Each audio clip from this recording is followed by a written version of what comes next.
നിങ്ങൾക്ക് Vivo X300 എടുക്കണോ, X300 Pro എടുക്കണോ, അതോ OnePlus 15 എടുക്കണോ എന്നൊരു കൺഫ്യൂഷനാണ് ഇരിക്കുന്നെങ്കിൽ നിങ്ങൾ എത്തിയിരിക്കുന്ന കറക്റ്റ് സ്ഥലത്താണ്. അപ്പോൾ നമുക്ക് കാര്യത്തിൽ കിടക്കാം. ആദ്യം തന്നെ നമുക്ക് ഇതിന്റെ ഡിസൈനും ബിൽഡ് ക്വാളിറ്റിയും നോക്കാം. ഇതിന്റെ രണ്ടിന്റെ ബിൽഡ് വന്നിരിക്കുന്നത് ഗ്ലാസ് ബാഗും മെറ്റൽ ഫ്രെയിമും തന്നെയാണ് വന്നിരിക്കുന്നത്. അപ്പോൾ രണ്ടിലും കുറ്റമൊന്നും പറയാനില്ല. ഇനി ഡിസൈൻസിന്റെ കാര്യം നോക്കുകയാണെങ്കിൽ വിവോ കഴിഞ്ഞുകൊണ്ടുണ്ടായിരുന്ന X200ന്റെ അതേ ഡിസൈൻ തന്നെയാണ് ഇതിലും വന്നിരിക്കുന്നത്. വേറെ വ്യത്യാസമൊന്നുമില്ല. അതൊരു കുറ്റമൊന്നുമല്ല, ഡിസൈൻസ് അടിപൊളിയൊക്കെ തന്നെയാണ്. ഇനി OnePlusന്റെ കേസ് നോക്കുകയാണെങ്കിൽ കഴിഞ്ഞ അടുത്ത് വെച്ച് നോക്കുമ്പോൾ ഒരു ഡിസൈനിൽ ഒരു വ്യത്യാസം വന്നിട്ടുണ്ട്. ഒരു സ്ക്വയർ കട്ട് ഔട്ടൊക്കെ തന്നെയാണ്. ഡിസൈൻസിൽ ഏതാണ് സെലക്ട് ചെയ്യണം നിങ്ങളുടെ പേഴ്സണൽ പ്രിഫറൻസ് ആണ്. സോ അതിൽ എനിക്കൊരു കമന്റും പറയാനില്ല. എനിക്ക് പേഴ്സണലി രണ്ട് ഡിസൈൻസും ഭയങ്കരമായിട്ട് ഇഷ്ടപ്പെട്ടു. ഇനി ഇതിന്റെ ഡിസ്പ്ലേന്റെ കാര്യം നോക്കുകയാണെങ്കിൽ വിവോ X300 Proയിൽ വന്നിരിക്കുന്ന 6.78 ഇഞ്ചിന്റെ 120 ഹെർട്സ് റിഫ്രഷ് റേറ്റ് സപ്പോർട്ടിന് LTP ഉള്ള 1.5K റെസൊല്യൂഷൻ ഉള്ള ഒരു ആമോലെഡ് ഡിസ്പ്ലേ ആണ് വന്നിരിക്കുന്നത്. X300ലും അതേ ഡിസ്പ്ലേ തന്നെയാണ് വന്നിരിക്കുന്നത്. ആകെ ഒരു വ്യത്യാസം എന്ന് പറയുന്നത് അതിന്റെ സൈസ് ഒന്ന് കുറഞ്ഞിട്ടുണ്ട്. 6.31 ഇഞ്ചിന്റെ ഡിസ്പ്ലേ ആണ് വന്നിരിക്കുന്നത്. അപ്പോൾ അത് കുറച്ചും കൂടി കോമ്പാറ്റബിൾ ആയ ഒരു ഫോണാണ്. മറ്റേതിന് കുറച്ചും കൂടി വലിയൊരു ഫോണാണ്.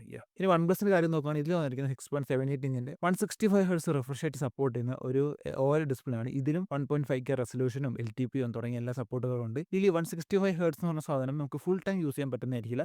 നിങ്ങൾ ഗെയിം കളിക്കുമ്പോൾ മാത്രം ഈ സാധനം എനേബിൾ ആവും. അല്ലാത്ത സമയത്ത് 120 ഹെർട്സ് തന്നെയായിരിക്കും വിവോയിലെ പോലെ തന്നെ. അപ്പം ഡിസ്പ്ലേന്റെ കേസിൽ രണ്ടും അടിപൊളിയൊക്കെ തന്നെയാണ്. ഇനി ഇതിന്റെ ബ്രൈറ്റ്നസിന്റെ കാര്യം നോക്കുകയാണെങ്കിൽ വിവോയിൽ വന്നിരിക്കുന്നത് 4500 നിറ്റ്സിന്റെ ബ്രൈറ്റ്നസ് ആണ്. അതുപോലെ തന്നെ 2000 നിറ്റ്സിന്റെ HPM ബ്രൈറ്റ്നസ് ഈ സാധനത്തിനുണ്ട്. എന്നാൽ OnePlusൽ വരുന്ന 3600 നിറ്റ്സിന്റെ പിക് ബ്രൈറ്റ്നസും 1800 നിറ്റ്സിന്റെ ബ്രൈറ്റ്നസ് ആണ് വന്നിരിക്കുന്നത്. ഈ രണ്ട് ഫോണുകളും നിങ്ങൾ പുറത്തൊക്കെ ഉപയോഗിച്ചിട്ടുണ്ടെങ്കിൽ നിങ്ങൾക്ക് ഒരു പ്രശ്നം ഉണ്ടാവില്ല. അടിപൊളി വ്യൂ ഒക്കെ തന്നെയായിരിക്കും. ബട്ട് കമ്പയർ ചെയ്ത് നോക്കുമ്പോൾ ഈ ഒരു കാര്യത്തിൽ നല്ലത് വിവോന്റെ ഫോൺ തന്നെയാണ്. ഓവറോൾ നമുക്ക് ഡിസ്പ്ലേന്റെ കാര്യം നോക്കുകയാണെങ്കിൽ ഒന്ന് റിഫ്രഷ് റേറ്റ് കൂടുതലുണ്ട്, ഒന്നിൽ ഈ പീക്ക് ബ്രൈറ്റ്നസിന്റെ കാര്യം കൂടുതലാണ്. അപ്പം രണ്ടിനും അതിൻ്റെതായ പോസിറ്റീവ് ഉണ്ട്, അതിൻ്റെതായ നെഗറ്റീവ് ഉണ്ട്. ഇനി ഇതിന്റെ പ്രൊസസറിന്റെ കാര്യം നോക്കുകയാണെങ്കിൽ വിവോയിൽ വന്നിരിക്കുന്ന Dimensity 9500 എന്ന പ്രൊസസറാണ്. രണ്ട് ഫോണിലും അത് തന്നെയാണ്. ആ ഒരു വ്യത്യാസം വരുന്നത് ഇതിന്റെ ആന്റിറ്റി സ്കോറിലാണ്. പ്രോ വേരിയന്റിൽ വരുന്ന 3.5 മില്യന്റെ ആന്റിറ്റി സ്കോർ ആണ്. എന്നാൽ നോർമൽ വേരിയന്റിൽ വരുന്ന 3.2 മില്യന്റെ ആന്റിറ്റി സ്കോർ ആണ്. ഇനി OnePlusന്റെ കാര്യം നോക്കുകയാണെങ്കിൽ ഇതിൽ വന്നിരിക്കുന്ന ലോകത്ത് തന്നെ ഏറ്റവും പവർഫുൾ പ്രൊസസർ എന്ന പേരിലൊക്കെ അറിയപ്പെടുന്ന സ്നാപ്ഡ്രാഗണിന്റെ 8 Gen 5ന്റെ പ്രൊസസറാണ്. ഇതിന്റെ ആന്റിറ്റി സ്കോർ എന്ന് പറഞ്ഞാൽ 3.8 മില്യന്റെ ആന്റിറ്റി സ്കോർ വന്നിട്ടുണ്ട്. അപ്പോൾ പെർഫോമൻസ് ബേസ്ഡ് ചെയ്തിട്ട് ബെസ്റ്റ് എന്ന് പറയുന്നത് OnePlusന്റെ ഫോൺ തന്നെയാണ്.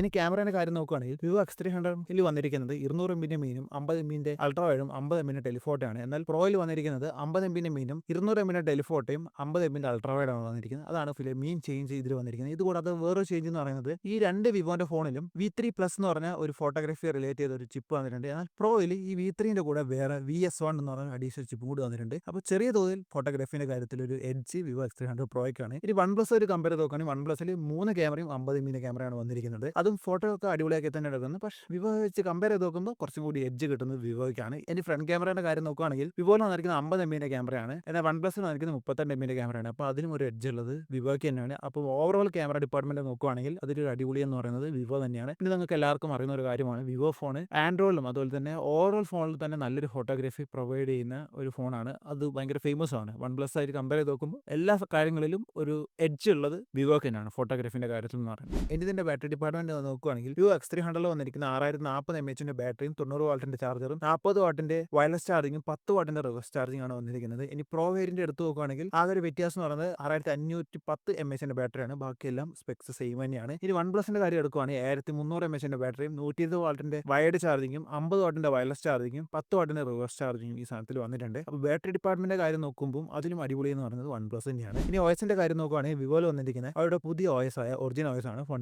ടച്ച് OS ആയിരുന്നു. എന്നാൽ അതിൽ നിന്ന് അവർ ഒറിജിൻ OSലേക്ക് മാറിയിട്ടുണ്ട്. ഇതിൽ അവർ 5 വർഷത്തെ സോഫ്റ്റ്വെയർ അപ്ഡേറ്റ് തരുമെന്നാണ് പറയുന്നത്. അതിൽ OnePlusന്റെ കാര്യം നോക്കുകയാണെങ്കിൽ അതിൽ വന്നിരിക്കുന്നത് അവർ കുറെ കാലമായിട്ടുള്ള ഓപ്ഷൻ OS ആണ്. അതിൽ 4 വർഷത്തെ സോഫ്റ്റ്വെയർ അപ്ഡേറ്റ് ആയിരിക്കും കിട്ടുന്നത്. അപ്പം സോഫ്റ്റ്വെയർ ബേസ് ചെയ്തിട്ട് കുറച്ചൊരു എഡ്ജ് ഉള്ളത് വിവോന്റെ ഫോണാണ്. പിന്നെ ഏത് സോഫ്റ്റ്വെയർ സെലക്ട് ചെയ്യണമെന്ന് നമുക്ക് നിങ്ങളുടെ പേഴ്സണൽ ഒപ്പീനിയൻ ആണ്. ഇനി ഇതിന്റെ പ്രൈസിംഗ് നോക്കുകയാണെങ്കിൽ വിവോ X300 പ്രോവിന്റെ വില എന്ന് പറയുന്നത് 1,10,000 രൂപയാണ്. അതെന്ന് പറയുന്നത് 60GB 512GB വേരിയന്റ് ആണ്. ഈ ഒരൊറ്റ വേരിയന്റ് മാത്രമേ ഇന്ത്യയിൽ അവൈലബിൾ ആയിട്ടുള്ളൂ. അപ്പം നിങ്ങൾക്ക് ഈ ഫോൺ എടുക്കണം, പ്രോ വേരിയന്റ് എടുക്കണമെങ്കിൽ നിങ്ങൾ ഇത്ര പൈസ മുടക്കിയേ പറ്റൂ. ഇനി X300ന്റെ കാര്യം നോക്കുകയാണെങ്കിൽ 3 വേരിയൻസ് അവൈലബിൾ ആണ്. സ്റ്റാർട്ടിംഗ് വേരിയന്റ് എന്ന് പറഞ്ഞാൽ 12GB 256 വേരിയന്റ് ആണ്. അതിന്റെ വില എന്ന് പറഞ്ഞാൽ 76,000 രൂപയാണ്. പിന്നെ ഉള്ളത് 12GB 512GB വേരിയന്റ് ഉണ്ട്. അതിന്റെ വില വരുന്നത് 82,000 രൂപയാണ്. പിന്നെ ഉള്ളത് 60GB 512GB വേരിയന്റ് ആണ്. അതിന്റെ വില എന്ന് പറഞ്ഞാൽ 86,000 രൂപയാണ്. ഇനി OnePlusന്റെ കാര്യം നോക്കുകയാണെങ്കിൽ അതിന്റെ സ്റ്റാർട്ടിംഗ് വേരിയന്റ് എന്ന് പറയുന്നത് 12GB 256 വേരിയന്റ് ആണ്. അതിന്റെ വില വരുന്നത് 73,000 രൂപയാണ്. പിന്നെയുള്ള വേരിയന്റ് എന്ന് പറഞ്ഞാൽ 16GB 512GB വേരിയന്റ് ആണ്. അതിന്റെ വില വരുന്നത് 80,000 രൂപയാണ്. അപ്പോൾ പ്രൈസിന്റെ കാര്യത്തിൽ നോക്കുകയാണെങ്കിൽ കുറച്ചും കൂടി വില കുറഞ്ഞതെന്ന് പറഞ്ഞത് OnePlusന്റെ ഫോണാണ്. ഇനി നിങ്ങൾ ഏതാ എടുക്കണം എന്ന് ചോദിച്ചിട്ടുണ്ടെങ്കിൽ നിങ്ങൾക്ക് ആൻഡ്രോയിഡ് ഫോണിൽ ഒരു കണ്ടന്റ് ക്രിയേഷൻ സ്റ്റാർട്ട് ചെയ്യാൻ താല്പര്യമുണ്ട്, അതുപോലെ തന്നെ നിങ്ങൾ അടിപൊളി ഫോട്ടോ ഒക്കെ എടുക്കാൻ ആഗ്രഹിക്കുന്നുണ്ട്, അങ്ങനത്തെ ഒരു പ്ലാനിങ്ങിനാണ് നിങ്ങൾക്ക് എടുക്കാൻ പറ്റിയ ഏറ്റവും അടിപൊളി ഫോണാണ് വിവോ X300 Pro എന്ന് പറയുന്നത്. ഇനി അതല്ല നിങ്ങൾക്ക് അത്ര പൈസ മുടക്കാൻ താല്പര്യമില്ല, അതല്ലെങ്കിൽ നിങ്ങൾക്ക് ഒരു കോമ്പാറ്റബിൾ ആയ